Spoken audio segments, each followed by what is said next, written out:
Well, Oklahoma is a wheat and cattle state, but it's also a pecan, pumpkin, cabbage, and grape state.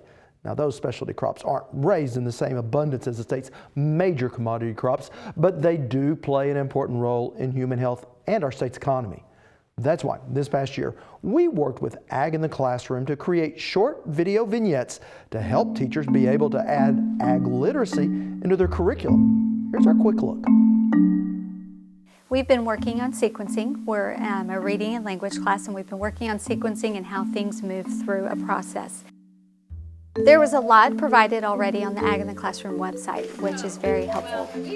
I just found a sequencing activity online and pulled that right into our curriculum and was able to pick and choose. We have many microclimates in our state. So we started with grapes and learning about the history of grapes, went through a timeline and created a timeline of how the grapes have been produced throughout the years.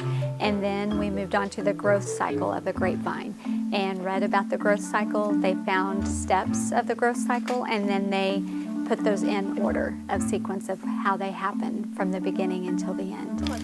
After the growth cycle, then we reviewed a little bit, talking about fact and opinion that we've been talking about with reading, and then moved into our fable.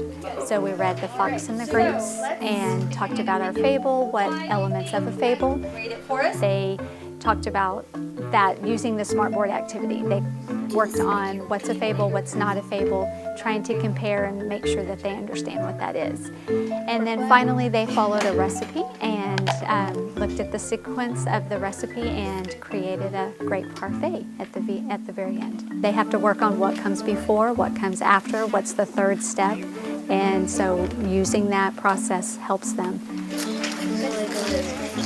Anything hands-on, smartboard interactive that we can talk, they can get up and move. That makes a big difference.